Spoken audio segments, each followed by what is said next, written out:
On est en train de créer une borne holographique interactive, donc littéralement comme dans Iron Man ou Star Wars. Là, on est peut-être au début de quelque chose de grand et vous pourrez dire, ah ben, j'avais écouté un podcast au tout début, avant que ce soit hyper connu. T'imagines avoir écouté Steve Jobs parler d'Apple juste avant que ça commence? Incroyable, non? Salut tout le monde, c'est Terry, Hugo et Baptiste, et aujourd'hui on va vous parler d'un projet intéressant puisqu'il est vraiment très particulier. On a un super invité et on a mon pote des bâtisseurs d'indépendance, donc je vais le faire dans l'ordre. D'abord les invités. Comment ça va, Baptiste? Bah écoute, moi ça va très très bien, merci beaucoup de m'inviter dans ce podcast. Avec grand plaisir, c'est un honneur pour nous. On va l'expliquer après, mais c'est super intéressant. Et toi Hugo, comment tu vas? Écoute, moi ça va très très bien, j'ai les choses qui avancent de mon côté dans mes projets, donc rien ne peut mieux aller. Ok, bon bah c'est top. Je te propose de directement rentrer dans le vif du sujet et puis te présenter, Baptiste, et nous dire qu'est-ce que tu fais, pourquoi tu es là aujourd'hui. Ouais, bien sûr. Eh ben enchanté, moi c'est Baptiste, Baptiste Capel. Alors si je suis là, c'est que je suis en train de créer une entreprise avec deux potes à moi, Valentin Brisé et Jeanne Bartnig. On est issus de la même école, l'école LDLC, elle est située à Limonest. Et ce projet, donc je vais le décrire après, mais comment il est né? Donc à la base, en fait, c'était un projet étudiant, donc qui était en deuxième année de notre cursus, donc c'est un cursus en 3 ans l'école. Et à la fin, on a des rendus qui sont sous forme de stand avec voilà des groupes de personnes qui passent, qui voient un peu comment ça rend. Donc nous voilà, c'est un projet produit, donc on doit créer un produit. On avait quelques contraintes, je me souviens plus exactement des contraintes, mais il fallait que ce soit une innovation. Et à la restitution, donc on a beaucoup de personnes qui passent, dont Laurent de la Clergerie, le patron du groupe voilà, LDLC.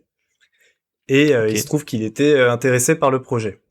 Donc du coup, nous, c'est un projet qu'on a transité vers un vrai projet pro. Et en 3e année, on a enfin pu se mettre à fond dedans, puisqu'on a un stage de création d'entreprise qui nous est accordé. De 6 mois, et donc là vraiment on est à fond dedans depuis 5 mois. Il nous reste quelques semaines avant que ça se termine, mais du coup on est en train de prévoir le futur. Ok, trop bien. Bon, alors maintenant que t'as fait monter la sauce, alors dis-nous c'est quoi le projet?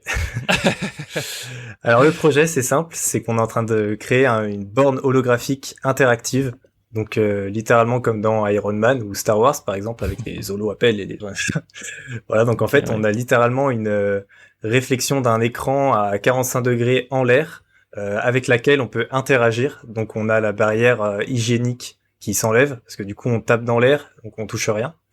On a l'effet mémorable, parce que évidemment c'est un hologramme, c'est pas quelque chose qu'on voit tous les jours, et c'est justement le but, enfin c'est clairement le point principal de nos technologies, puisqu'en fait on compte bien se différencier de toutes les bornes tactiles qui existent actuellement, sur lesquelles les gens ne font même plus attention, en fait, ils passent à côté parce qu'elles se fondent dans la masse. Il n'y a plus d'innovation dans ce domaine depuis bien longtemps.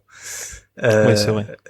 Et aussi, bon, ça c'est un gros plus. Au début, c'était un peu une contrainte, mais on a un effet confidentiel qu'on a grâce en fait à une projection qui se situe juste quand on est en face de l'hologramme. On peut pas voir l'hologramme de tous les côtés, que d'un côté. Ok. Donc ça, au début, on s'est dit, mais en fait, c'est chiant, c'est pas un hologramme, nanana. Mais en fait, c'est super bien parce que si par exemple on a besoin de passer commande sur la borne et qu'on doit s'en servir comme un TPE, et ben en fait on n'a pas besoin de cacher son code, les gens ne pourront pas le voir parce qu'en fait il y a que la personne qui est devant qui voit. En fait c'est l'équivalent d'un écran du coup d'ordinateur portable par exemple où tu l'as que devant toi et les gens autour ne voient pas. C'est ça. En fait il est retransmis en l'air à 45 degrés et on interagit avec un capteur un peu comme la Wii qui est situé en dessous et qui capte nos doigts. Ok. Donc c'est ceux qui ont la 2D, vidéo, en fait. On mettra une image. Ouais, c'est peut-être plus simple à expliquer. Carrément. Mais du coup, ouais, c'est quelque chose qui est en 2D, qui vient en fait juste être projectionné en l'air, quoi. C'est ça. C'est une projection 2D, et nous avec parce qu'on fait aussi beaucoup de développement d'applications, parce que c'est des applications qui sont spécifiques pour la captation, etc. Et on fait en sorte d'ajouter de la 3D. Donc, par exemple, c'est tout con, mais comme on a un fond noir dans la borne et quand on met le fond de l'application en noir, bah en fait, on a l'impression qu'il y a un objet 3D qui vole devant nous et qui a aucun écran en fait. Et ça, c'est notre trop bien. Ouais. Ok. C'est ouf. C'est super ça. Et du coup, moi, j'ai une question qui m'est venue tout de suite. C'est bon, comment vous est venue l'idée? Est-ce qu'il y a une inspiration, même si on l'imagine un petit peu? Alors, vous avez trouvé ça bête, hein, mais ça vient peut-être de la problématique qu'on avait en 2e année où justement, nous, on s'était posé la question de la PLV. Alors la PLV, là voilà la présentation de produits sur lieu de vente. Donc tout ce que vous voyez dans les magasins, les banderoles, les cartons, les affiches qui pendent, etc. Et ben tout ça, on s'est dit mais comment le révolutionner? C'est des choses qui sont pas forcément écologiques, même si honnêtement le point écologie c'est un point qu'on essaie d'aborder, mais on le laisse un petit peu de côté dans notre développement actuellement. Et du coup, on s'est dit comment révolutionner tout ça. Et on a regardé un peu du côté des innovations. Donc, on a vu qu'il y avait des bornes tactiles sur lesquelles les gens pouvaient faire des achats. Par exemple, à Decathlon, à Carrefour, il y a des bornes tactiles. Et on a pris ça en exemple. Et après, nous, on a fait une grosse veille technologique, notamment grâce à notre professeur enfin c'est pas notre professeur de technologie, c'est notre responsable de pilier technologique à l'école de LDLC qui nous a aidé à faire cette veille.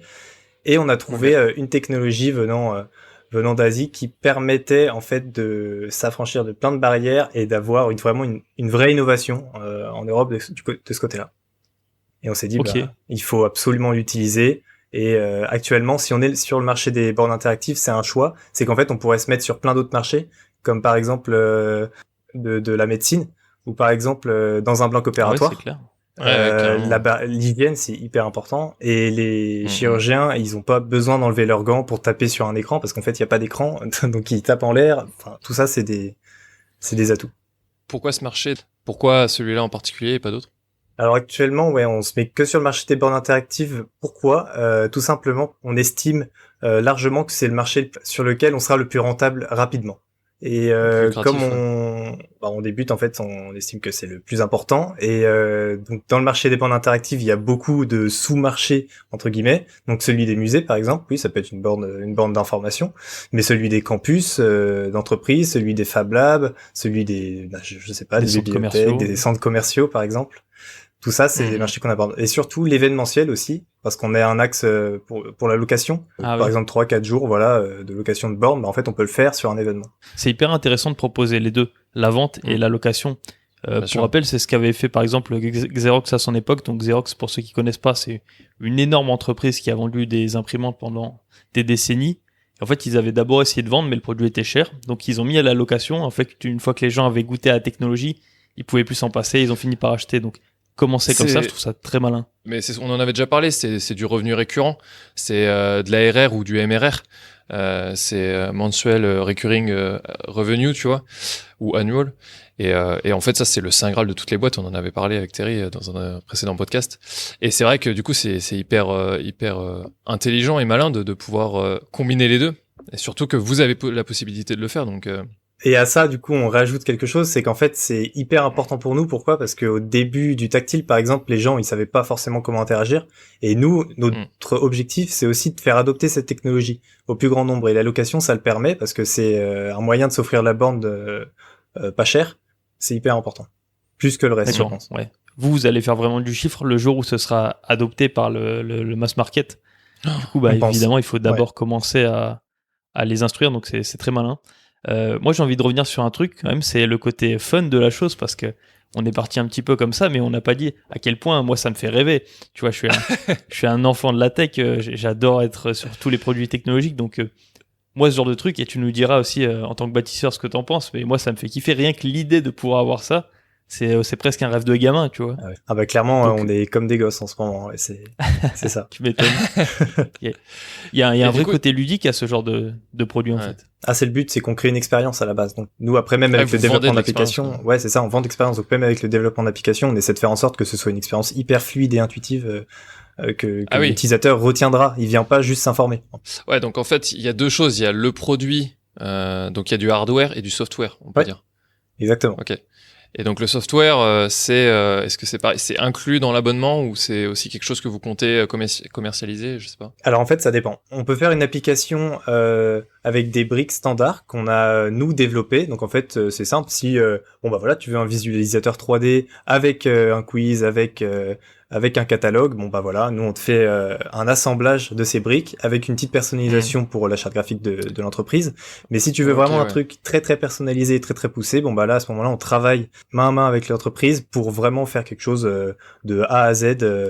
D'un côté, vente, location de produits, et de l'autre, prestation de service. Ouais, c'est ça. Donc ça fait Ça, c'est pas mal, ça. Ça, c'est... Ça, Non, mais c'est parce très que bien. du coup, ça fait aussi du revenu qui est diversifié. Donc, dilution du risque, et donc aussi, voilà, plus potentiellement de rentabilité à terme, quoi. Et puis Ouais, donc, justement, sur ce point-là, on compte même aller plus loin, puisque dans 2-3 ans, en fonction de notre roadmap, on compte clairement délaisser un petit peu de cette partie en proposant un logiciel SaaS pour que nos clients puissent eux-mêmes se créer leurs propres applications de la même manière qu'un Ok, WordPress, par exemple, avec un template ok. prédéfini, etc.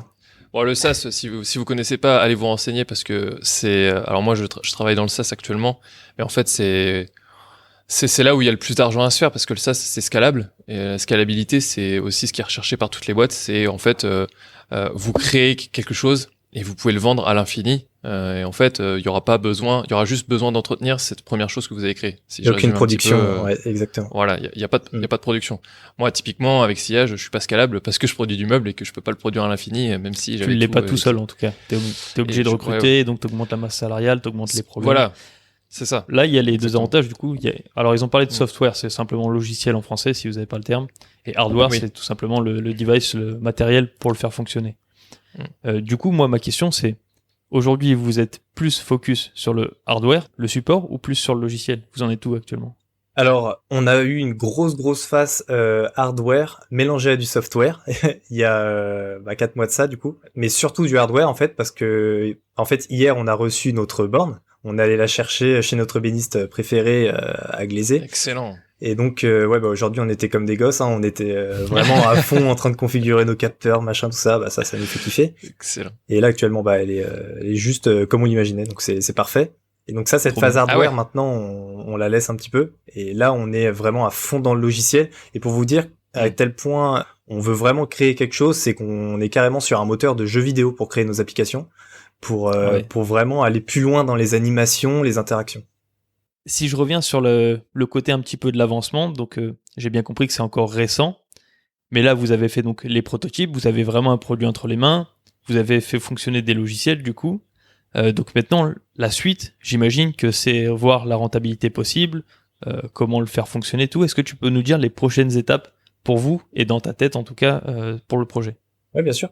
On a beaucoup de potentiels clients. Là, on attendait cette borne pour faire des vrais démos directement au bureau. Donc nous, faut savoir d'ailleurs, je l'ai pas précisé, mais on a la chance d'avoir des bureaux directement dans le groupe social de LDLC, dans le siège social Incroyable. de LDLC. Donc c'est une grosse chance. Il y a Laurent Baclager juste en dessous, littéralement. Et donc voilà, on a enfin notre borne chez nous. Donc en fait, on va inviter du monde. Dès lundi, on reçoit des clients. Bon, je peux pas trop les citer ici. Mais sûr. jusqu'à présent, on fonctionnait avec une mallette commerciale. Donc c'était un hologramme, mais version plus petit, en fait, Ok. qui nous permettait, voilà, on avait une petite poignée et tout, on pouvait se déplacer jusqu'à Paris avec. En fait, on n'avait pas de problème parce que c'est comme une valise. Et on l'ouvre, on la branche et il y a l'hologramme. Et donc, D'accord. on est vraiment en train de chercher comment faire après notre stage, en fait, parce que là, on est en stage de création entreprise, donc on est épaulé par énormément de personnes de l'équipe d'LDLC. Donc là, on a vraiment beaucoup de chance, que ce soit sur les achats internationaux, la communication ou même le marketing. Et on est en train en fait de se bâtir un énorme réseau, clairement. C'est ce Ouais, qui c'est trop fait bien. notre force. Typiquement, on était à l'Experience Day, c'était la première édition d'un événement d'Idea Agency il y a 5 jours. Et rien que ça, en fait, ça nous permet de rencontrer un maximum de monde, Ouais. même pour savoir ce qu'on va faire après. Ouais, de potentiels partenaires, des potentiels clients. Enfin, on rentre dans un marché de niche, quoi. Et là, quand vous avez trouvé en fait votre cible et que vous avez aussi cet engouement du marché, oh, là c'est royal, quoi. Ah bah ouais. Marché de niche, ça veut dire un petit marché qui est vraiment très ciblé. Donc là, tu nous as dit comment, enfin, t'imagines que tu vas continuer, tu es en train de te structurer, on va dire. En fait, c'est le terme, je pense, C'est ça, on se pour la structure. suite. Ouais. Ok. Par contre, j'ai l'impression dans ce que j'ai entendu, vous n'avez pas encore fait vraiment de business plan et de plan de carrière. Alors on a un business model, on a une roadmap, on a eu tout plein en fait de ça c'est grâce à Lyon Startup notamment, je sais pas si vous connaissez, Ah bah si, c'est un je connais, concours. En fait, ça nous permet d'avoir un peu des dates à chaque fois pour nos livrables. Et Ok. ça, pour le coup, ça nous a bien aidé. Et on est en train de bâtir, entre guillemets, notre business plan sur tout ce qu'on a fait, justement. Et c'était hyper important. Ok, Ok, d'accord. donc là, il y a une notion qui est très intéressante, c'est que vous êtes lancé dans un projet entrepreneurial. Certes, c'était durant les études, mais dans un projet entrepreneurial sans business plan. Et ben en fait, on en avait fait un à l'époque, justement, enfin à l'époque, il y a 2 ans en seconde année. On l'avait pas bâti autour du même marché, donc déjà il y avait un problème, Ah, mais d'accord. en fait on s'est pas dit que c'était mort parce qu'en fait on avait quand même fait un peu une expansion de marché. On était allé voir d'autres marchés voir si c'était possible, et en fait on s'est vite rendu compte que pivoter vers le marché de la borne interactive c'était même beaucoup plus intéressant pour Plus nous. simple. Donc c'est une information que j'avais pas captée, mais ça fait 2 ans que vous êtes en train de maturer le projet là. Enfin, en tout cas, 1 an. En fait, oui, on l'a démarré il y a 2 ans, pour être précis, mais en fait, Ok. jusqu'à il y a un an, c'était pas du tout un projet pro qui allait continuer, en gros. Oh. Ouais, ouais. D'accord. Non, mais je veux dire, enfin, c'est quand même hyper important cette notion de timing. C'est que, enfin, ça aussi, ça permet aussi de maturer. Moi, je vois actuellement avec SIA, je sens que le time to market, il est pas tout de suite, tu vois. Il faut que je mature encore la réflexion. Tout ce temps que vous avez passé à réfléchir, c'est pas du temps perdu, je trouve. Surtout qu'en plus, vous l'avez fait durant vos études. D'où l'importance de commencer un projet entrepreneurial durant vos études. Et du coup, aujourd'hui, vous pouvez vous lancer à la fin, quoi. Et moi, je trouve ça, mais enfin, les planètes s'alignent, quoi. Ah bah oui, carrément. Là, pour nous, les planètes se sont très très bien alignées, même si on est encore en train de faire tester notre borne à un maximum de monde, hein, pour Ouais, non, mais améliorer bien des sûr. choses et tout, mais c'est clair que là, ouais, les planètes s'alignent. Moi, il y a un truc qui m'intéresse depuis tout à l'heure, c'est le côté commercialisation, parce que quand tu as un produit aussi puissant entre les mains, Ouais. en fait, si tu as une bonne com, tu peux faire mais des chiffres. Enfin, il n'y a pas de Ouais. limite, quoi. C'est the Ouais, limit c'est clair. is the sky, tu vois. Ouais. Et là, du coup, je me pose la question. Est-ce que vous avez quelqu'un qui gère la partie commerciale dans votre équipe, ou est-ce que vous comptez en recruter un, puisque ça va être vraiment très important? C'est ça qui va vous faire exploser ou pas, en fait. Ouais, Ouais, c'est très que bonne ça, c'est question. ça. Alors actuellement, ouais, déjà, t'as bien fait d'intervenir sur l'équipe. C'est vrai qu'on se sépare très très bien les rôles. On est hyper complémentaires. Qu'on ait du développement, du commercial, de la modélisation 3D, du hardware, du software. On est très très, on est vraiment sur tous les axes. Et concernant la communication, actuellement, c'est vrai qu'on est sur une communication assez soft, notamment sur LinkedIn. Voilà, on fait un peu de SEO, on a un site web. On va voir nous-mêmes nos clients, et en fait, là, actuellement, c'est beaucoup de bouche à oreille aussi. Mais on espère dans le futur, ouais, avoir quelqu'un, même pas tant dans le futur que ça, hein, peut-être dans 6 mois, un stagiaire, un alternant, peut-être qui peut nous aider sur cette partie-là à fond, à temps plein, et nous libérer du temps sur d'autres tâches. Ouais, Et du clairement. coup, c'est quoi la répartition des tâches dans l'équipe? Ouais, et ben moi je suis chargé de modélisation 3D, de développement, et j'essaie aussi d'acquérir la compétence de commercial. Voilà, Ok. ça fait aussi partie de l'aventure entrepreneuriale, hein. Bien sûr. Et Complètement, il y a des multitâches. Vianney, donc lui, il est plus sur le développement hardware, veille technologique. Et Valentin, lui, il est plus sur la partie entre guillemets administratif. On l'appelle un peu l'homme chiffre, et marketing, et Ok, aussi excellent. commercial.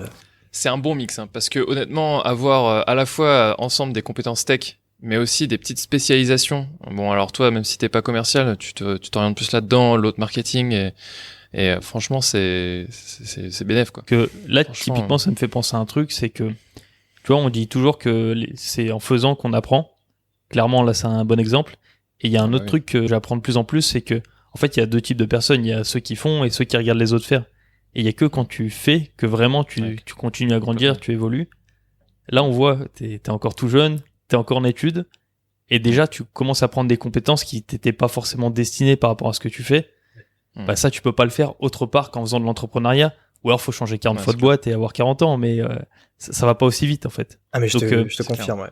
C'est ça, un c'est une truc de super dingue. leçon aussi, c'est faites pour apprendre, parce qu'il y a que comme ça qu'on apprend vite. Clairement. Ben il y a 2 mois, je savais pas coder en Unity. Il y a 3 mois, j'étais pas du tout à l'aise quand on recevait des gens. Maintenant, ça a complètement changé. Et même humainement, je veux dire, on rencontre tellement de gens qu'en fait, on entretient des relations. On sait entretenir des relations. On sait comment parler aux gens. On sait comment les aborder, pivoter si jamais il y a un contretemps, etc. Enfin, c'est génial. Ouais.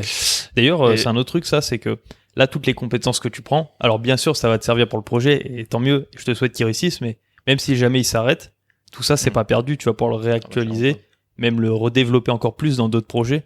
Donc rien que pour ça, ça vaut vraiment le coup de le faire. Et où c'est encore plus intéressant pour toi, c'est que c'est à la suite de tes études, t'arrives, bam, tu peux lancer un gros projet pour entrer dans la vie active. Franchement, que demander de plus, quoi.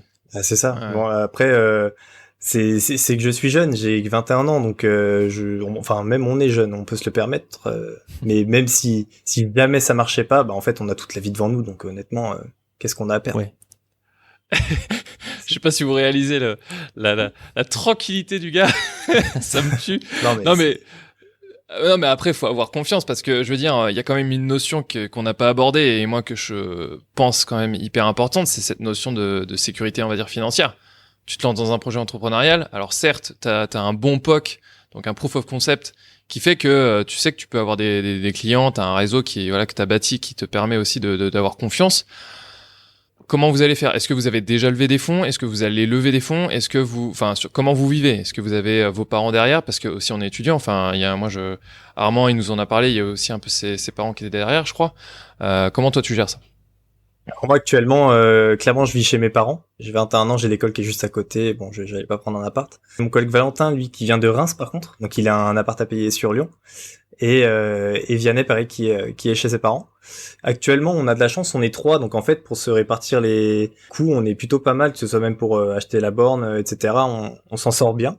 Après, Ok, c'est cool. vrai que là, on est en train de postuler à, bah, notamment, on a fait le concours Lyon Startup, bon, on l'a pas gagné pour différentes raisons. La bourse French Tech, à laquelle on est aussi en train de participer, donc là, on est accepté au pré-comité et on va voir qu'est-ce qu'il en est pour la suite des événements.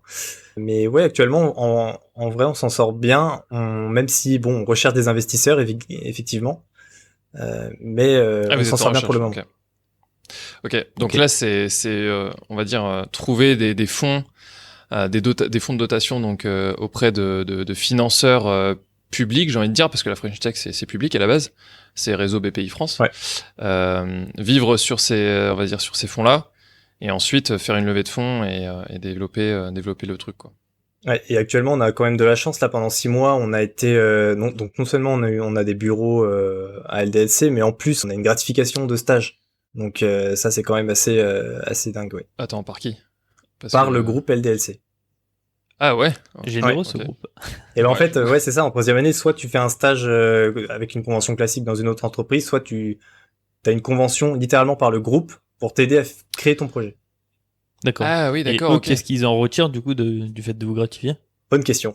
Ah ouais, Bonne Ouais, question. en vrai, C'est non, vraiment mais comme ça. en vrai, je pense que c'est la com parce que derrière, en fait, ils incubent des projets.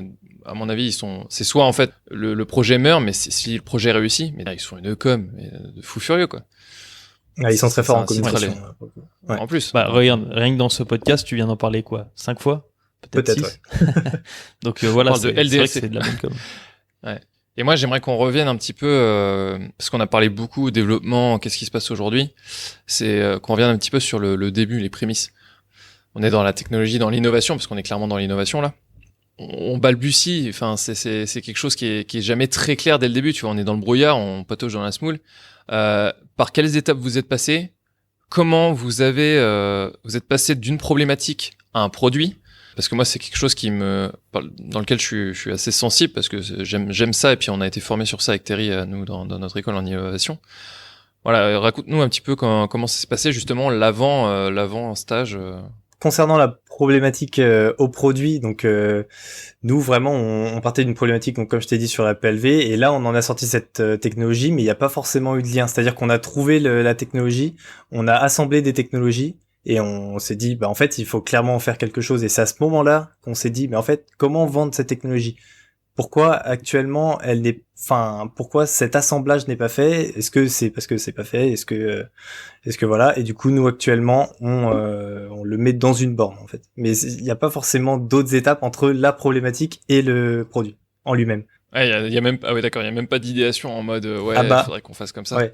Ah, si au En fait, début, vous il y avez a eu juste beaucoup d'idéations honnêtement. Au début, on oui, s'est ok. dit, ben en fait, on a si en vrai, non, je suis un peu méchant. Au début, on voulait vraiment faire de l'hologramme. On s'est dit, mais qu'est-ce qui existe comme hologramme?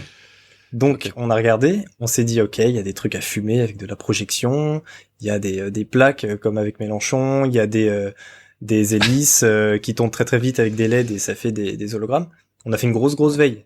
D'accord. Et c'est vraiment à la fin qu'on est tombé sur la technologie qu'on utilise aujourd'hui.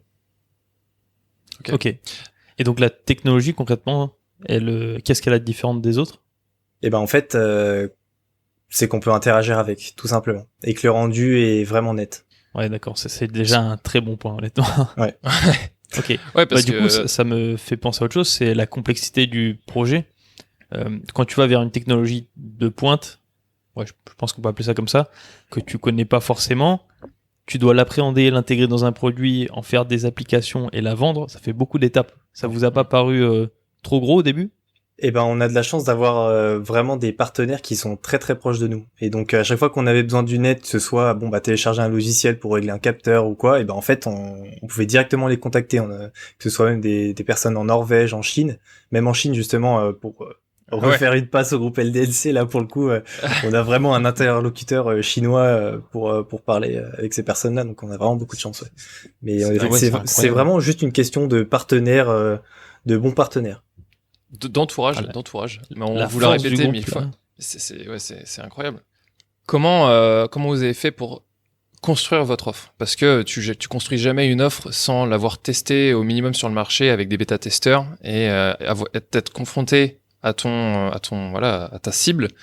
Est-ce que vous êtes allé sur place, aller voir les musées, les personnes qui potentiellement pourraient vous acheter ou vous louer votre hologramme? Est-ce que vous êtes passé par cette étape-là ou vous vous êtes dit ça n'existe pas sur le marché, let's go, ça va marcher? Alors on est passé par cette étape quand même.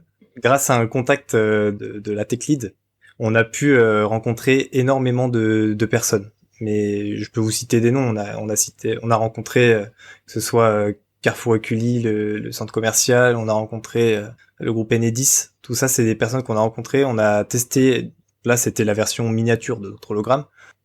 Sur le marché, donc on leur a fait tester à beaucoup de personnes. Déjà, notre but c'est vraiment de faire tester à beaucoup de personnes, pas que des entreprises, mais aussi des personnes pour voir comment ils réagissent à la technologie, même pour les personnes âgées, les personnes atteintes d'autisme, les petites personnes, etc. N'importe quoi. Je dis les petites personnes parce qu'on a vraiment une borne à taille unique, mais qu'on essaie de mettre à taille universelle. C'est d'accord. Ça. Ah oui, c'est malin. Donc ça c'est un peu notre point complexe en ce moment, c'est que on a une borne qui fait 90 cm de haut parce qu'on a vraiment fait tester à beaucoup de personnes et on s'est dit bon bah voilà, c'est la taille qu'il faut pour toutes les personnes. Mais dans le futur même on veut un truc qui se règle automatiquement en fonction des yeux de la personne. Ah ouais. Et donc pour revenir à la question de base, ouais, on a fait vraiment cette veille. Après concernant les prix et l'offre, que ce soit la location ou l'achat, là pour le coup c'est nous qui sommes en train de la bâtir et on va en payer les fruits là dans pas très longtemps. On va voir si ça marche ou pas. Honnêtement, on a par contre des prix qu'on a fixés depuis pas mal de temps. Donc on les a beaucoup modifiés et on pense aujourd'hui que c'est les prix qu'il faut parce qu'en fait de toute façon on est les premiers sur le marché, donc c'est à nous de fixer un prix. Et donc voilà. Là, alors on voit la maturité un petit peu du projet. Mais je pense que c'est aussi lié à votre entourage. Tu me le diras, si c'est pas le cas. Mais enfin, ce genre de réflexion, on s'en rend pas forcément compte là quand on discute entre nous, mais faut vous mettre à sa place. Ça vient pas comme ça. Et si ça vient comme ça, c'est du génie. Mais mettez-vous à sa place. T'as un produit. Bon, t'arrives à trouver un marché. Tu sais pas combien il peut se vendre. Et puis à la fin, tu te dis bon, bah, en fait, c'est nous qui fixons le projet parce que on est incroyable. c'est nous qui fixons le prix. T'as dit le projet, mais ouais. Oui, le prix, ouais. C'est ce que font les grands groupes, Apple ou Google, n'importe. Ouais, les pionniers en fait. C'est eux qui font c'est eux qui gèrent ça et nous on a envie de gérer ça et d'être les précurseurs. Tu connais j'imagine la stratégie Océan Bleu.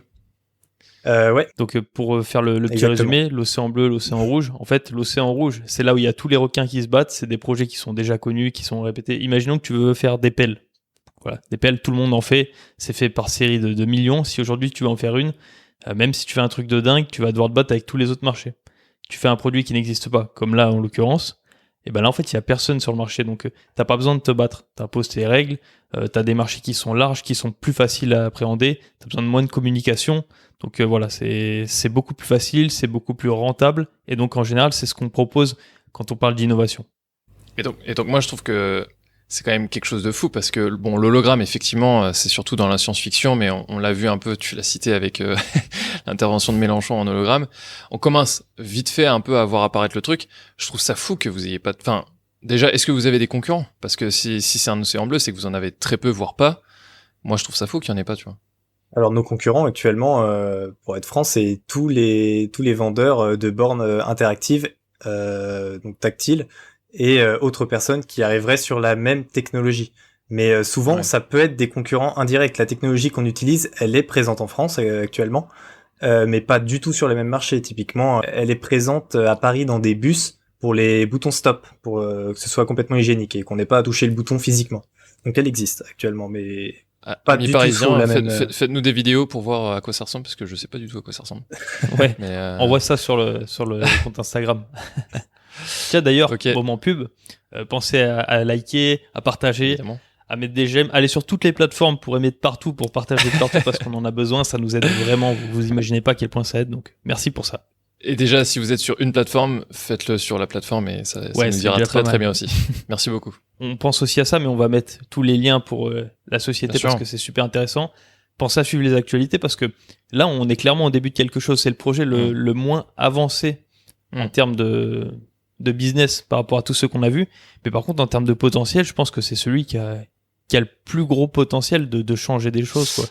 Donc là, on est peut-être au début de quelque chose de grand et vous pourrez dire, ah ben, j'avais écouté un podcast au tout début, avant que ce soit hyper connu. T'imagines avoir écouté C'est Steve clair. Jobs parler d'Apple juste avant que ça commence?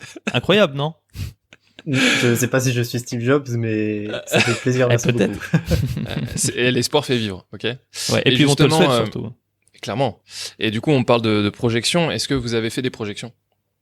Oui, ouais, carrément. On a des est-ce chiffres, que- on a chiffré. En fait, on a clairement reçu une conférence du patron de Xefi, en fait, qui est très très inspirant dans le domaine entrepreneurial.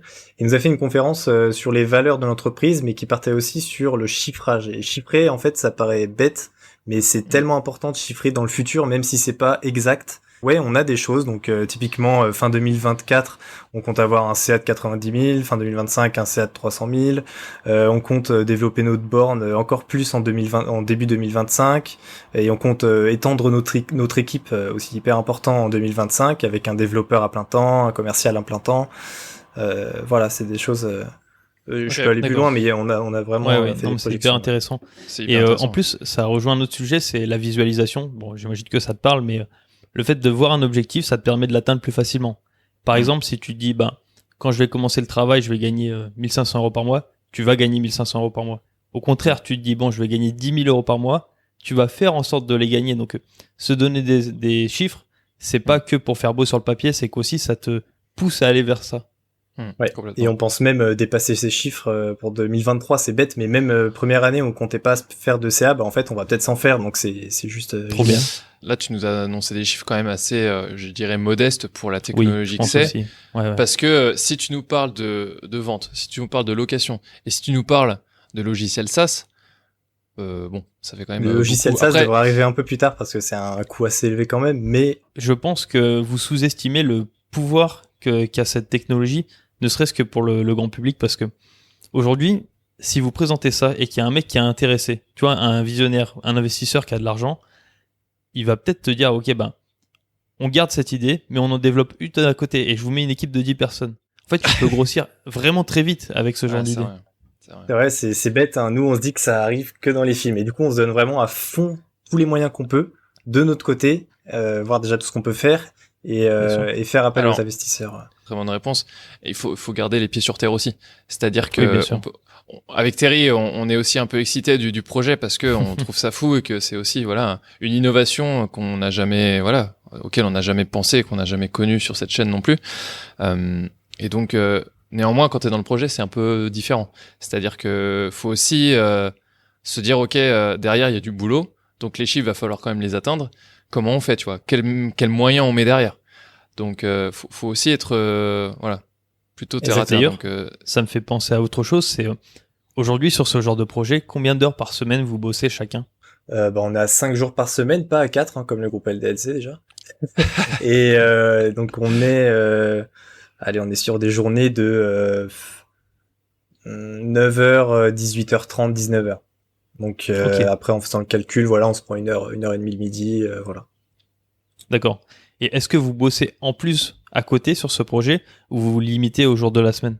Les fois où on dépasse, c'est quand on a des déplacements ou des rencontres qu'on peut pas faire en semaine. Mais oui, ça nous arrive de prendre un D'accord. rendez-vous le samedi, pas le dimanche, mais Ok. le samedi, ouais, ça nous arrive. Parce qu'en fait, ça c'est typiquement la chose qui arrive en général quand tu lances un projet, c'est que t'as plein de trucs à faire. T'as énormément, en fait, t'as tout à créer.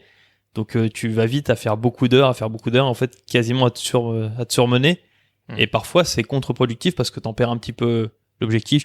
Donc, c'est bien que vous ayez réussi à garder un rythme quand même soutenable, puisqu'en plus, ça dure dans le temps. L'entrepreneuriat, c'est plus un marathon qu'un sprint. Donc, c'est intelligent de faire comme ça aussi. Ouais, carrément. Faut pas bosser jusqu'à 23h comme moi tous les soirs. Voilà. Ça, c'est parce que t'as trop de casquettes en même temps, Hugo. Ouais, bah, en fait, on l'a pas fait assez tôt comme toi, du coup, maintenant, on doit rattraper. Bah, C'est pour ça. Pas forcément. Non, ouais, mais tu vois, d'où l'importance, je trouve, de commencer les études, un projet entrepreneurial durant les études. C'est-à-dire que moi, avec Sillage notamment, je prends mon exemple, mais toi, c'est exactement pareil, Baptiste. T'as pas la pression financière, en fait, quand t'es étudiant, je veux dire, t'es un peu dans un autre monde, quoi. Et, ok, t'as les cours, t'as les partiels, mais au final, c'est des futilités par rapport à la vie que tu mènes quand t'es adulte et que t'as un boulot et que t'as des factures à payer, tu vois. Ouais, exactement. Donc en fait, quand t'as pas cette charge mentale-là, mais en fait, tu t'ouvres à toutes les possibilités, à toutes les opportunités. Et ça, je trouve que c'est sous-exploité. Parce que, en fait, on dit, ouais, mais non, mais je commencerai ma vie après les études, tu vois. Mais en fait, les gars. On s'est tous donné ce genre d'excuses. Hein. Enfin, moi, oui. j'ai pas commencé, j'ai rien commencé tôt. J'ai tout commencé tard, donc je suis un peu plus âgé qu'eux. En fait, c'est des excuses. Et je le vois maintenant avec le recul que j'ai, mais il y a toujours une excuse qui arrive. Et t'en auras à l'infini. Par exemple, quand tu vas commencer à travailler, tu diras, ah, mais là, je suis fatigué parce que j'apprends un nouveau métier. Et puis après, ce sera, ouais, mais j'ai rencontré une fille, j'ai envie de la voir. Et puis après, ce sera, maintenant, j'ai des enfants, maintenant, j'ai un loyer à payer, maintenant, j'ai un crédit. En fait, tout ça, c'est des excuses. C'est que des excuses. Et je suis désolé de vous le dire si vous le voyez pas, mais c'en est. Et on peut toujours faire quelque chose. Donc, faut pas se trouver d'excuses, faut juste se trouver des solutions. C'est une question de volonté. C'est ça. Mais et du coup, je rebondis sur cette transition, cet aparté, on va dire mindset, pour aller un peu plus sur toi. Comment tu vois les choses, enfin la personne Baptiste et puis Holoprod. Enfin voilà, est-ce que tu envisageais d'être entrepreneur? Est-ce que c'est quelque chose, voilà, qui aujourd'hui te passionne ou qui te passionnait avant? Enfin, est-ce que tu avais des modèles aussi? Enfin, je sais pas. J'ai toujours essayé alors pour être très cru, de faire de l'argent dans des domaines un peu bêtes, tu vois. Et donc, mais vraiment, j'ai essayé beaucoup de choses. Hein. Je peux dire beaucoup de choses, hein, que ce soit même NFT pour le dire, que ce soit même des streams. J'ai fait des streams. J'ai fait des vidéos YouTube, même quand j'étais tout petit. J'ai toujours voulu. Ça c'était même pas pour l'argent, c'était juste faire du contenu, faire comme les grands entre guillemets avant. Et j'ai même une autre passion qui est les voitures de collection. Et les voitures de collection, là, j'adore ça. Je me suis acheté la mienne il y a pas longtemps. Et tout de suite, j'ai vu qu'à un endroit, je pouvais l'acheter, pouvoir l'entretenir un petit peu tranquillement et la revendre plus cher avec la cote montante, avec la différence de localisation, etc. Donc tout de suite, en fait, ouais. Ça, c'est un mindset d'investisseur, d'entrepreneur, ça, les gars. Ça, on aime. Ça, on valide. Ouais. Bâtisseur, un mindset de bâtisseur. Ça, c'est un bâtisseur. C'est très très bon ça. Bah, franchement, bravo à toi. Ça, c'est un truc que je comprenais pas avant, mais que je vois de plus en plus, c'est que quand tu commences un projet, bah, t'as d'autres idées qui viennent et t'en fais. Et du coup, plus t'en fais, plus t'es capable d'en faire aussi, parce que, tu vois là, on rappelle, 21 ans, il commence à créer une boîte, il achète une voiture de collection pour la revendre plus cher à côté. Et qui fait ça à 21 ans, tu vois? C'est vrai. Donc, il y a un certain mental et franchement, c'est incroyable. J'aurais aimé avoir le même avant et j'espère qu'il va se développer prochainement. Là. Mais c'est trop bien. J'ai vraiment de la chance et après, oui, j'ai l'envie d'avancer, quoi. C'est tout. Je me vois pas dans 50 ans être bloqué. Donc du coup, dans 50 ans, je me vois même vivre ailleurs. Je me vois avec un garage rempli de voitures de collection parce que j'adore ça. Enfin, c'est tout, quoi. Ouais. La visualisation. Mais il y a tellement de notions. On pourrait tout développer point par point, mais en fait, juste imprégnez-vous de cette ambiance et imprégnez-vous de ce qu'on dit parce que c'est hyper puissant en fait. C'est hyper et d'ailleurs c'est ce qu'on cherche à transmettre. Hein. C'est pour ça qu'on fait des interviews de personnes comme toi parce que on se dit que même à notre âge, tu vois, on peut aussi faire des choses qui sont grandes parce qu'il n'y a pas besoin d'attendre d'être expert, tu vois, pour se lancer quoi. Lancez-vous. Si vous avez envie de lancer, mais lancez-vous quoi. Enfin, c'est pas plus compliqué que ça quoi. Donc, et il y a tellement de choses à faire dans tous les domaines. Ouais. En tout cas, du coup, t'as parlé de faire des vidéos, des streams, et tu te retrouves sur le podcast en vidéo en plus. C'est sympa. Ouais, c'est vrai. Bah, c'est pour ça que l'installation était rapide, c'est que la boucle est bouclée. T'avais déjà tout. Ouais. Excellent. Okay. D'ailleurs, c'est la première fois que la personne s'installe plus vite que nous, du coup. C'est vrai. Et Bon, puis on a j'espère changé que le rendu de, sera efficace. on a changé de setup aussi. On a la caméra qui est un peu tournée pour discuter à la fois avec notre invité et puis à la fois avec vous. Donc dites-nous si ça en commentaire si ça vous plaît. On changeait des petites choses pour que ça soit un peu plus sympa et plus convivial.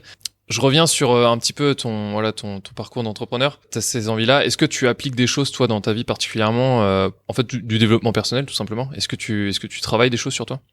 Un hobby ou quelque chose comme ça, tu parles? Alors Non, plus plutôt une hygiène, ouais. une hygiène intellectuelle, tu vois. Par exemple, si on prend le cas de Mathieu Laurençon, il nous disait que il a repris les principes du livre qui s'appelle Miracle Morning. Et en fait, tu fais 6 choses le matin qui te permettent d'aller bien dans ta vie. Ok. À part la grasse mat le dimanche, j'ai pas grand chose. Je vis au jour le jour. J'essaie de stresser le Ok. moins possible. Avant, je stressais beaucoup. Après, je me suis dit, en fait, stresser, ça servait à rien. C'est bête, mais c'est juste ça. Et du coup, je stresse Ouais, t'as plus. eu un déclic. Ouais, vraiment. Ah ouais, Ok. c'est juste sur un déclic. Bah, vraiment, en ça fait, t'a je pas me suis dit que c'est con, mais enfin, c'est bête, hein. C'est bateau ce que je vais dire, mais on n'a qu'une vie, quoi. Et donc, si vraiment on bousille sa vie, c'est juste ça. Je Ok. veux juste faire en sorte de vivre chaque jour le mieux possible. Ça met la sagesse, quoi. Bah, Ah, et puis- c'est bête. Bah, j'y arrive pas toujours, hein, mais le mieux, c'est ça. Non, bien sûr. Franchement, Après, c'est magnifique. Hein. Parce ouais. que tu sais que ce calme d'esprit, il y a des gens qui ne connaissent jamais. Il y a des gens, ça arrive après à la retraite ou alors une fois que la famille est partie et tout. Mais l'avoir aussitôt, c'est pas qu'une chance parce que c'est jamais lié que à la chance. Mais en tout cas, c'est top pour toi. On espère que vous ayez tous ce genre d'état d'esprit. Complètement. Ah bah, je vous le Et conseille. puis, enfin, c'est qu'une question de décision, de changement. Quand on décide de changer, bah, en fait, on change. Et c'est pas plus compliqué que ça, encore une fois. Bon, en tout cas, c'était hyper intéressant comme sujet. ouais. Je pense qu'on a fait le tour, à moins que tu veuilles rajouter quelque chose. Enfin, après, c'était plus sur des points techniques, mais non, ça sert à rien de revenir dessus. Ouais, on Non, va c'est épargner. Non, mais Ok. encore une fois, on va faire comme avec les autres. En fait, c'est des formats assez courts parce que finalement, bon, bah, vous êtes encore au début de l'aventure. C'est vrai que une personne qui a vécu 10, 20 ans, qui a vécu 1000 expériences a plus de choses à raconter. On dit pas que t'as moins de choses à raconter, mais en tout cas, on essaie d'adapter le format à ce que ce soit le plus accessible pour tous. Ouais, Et bien puis, sûr. c'est aussi l'opportunité que tu reviennes sur cette chaîne pour, pour nous dire un peu tes évolutions. C'est un peu notre objectif avec Terry, c'est de pouvoir aussi vous suivre dans 2, 3, 4, 5 ans, on espère, dans l'échec comme dans la réussite, évidemment. Oui, bien sûr, que ce soit un échec ou de la réussite, moi je reviendrai, hein, avec plaisir. Trop cool. Formidable. Bon, ben, on te remercie. On espère le revoir dans pas longtemps en nous disant qu'il a fait un CA de malade, qu'il a maintenant 100 employés. Et quand il reviendra, on espère que nous aussi, on aura lancé des sociétés qui feront au moins aussi bien. C'est Ah, clair. j'espère aussi. Et du coup, pour finir le petit rituel de ce podcast, j'aimerais que tu nous dises quelle est la personne ou les personnes qui t'inspirent le plus dans la vie de tous les jours pour entreprendre. Mon frère, Waouh. qui vit maintenant loin à Osgore, mais c'est aussi En parce petit que cœur. il est calme comme moi en fait, et c'est peut-être lui qui m'a donné ce calme, cette Ok.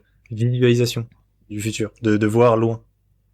Ok, Est-ce trop qu'il bien. il Voilà. il doit entreprend être fier. lui-même ou Ouais, mais lui-même il a Ok. entrepris pareil dans les voitures de collection, une entreprise d'achat et revente de 4L, voilà, pour Incroyable.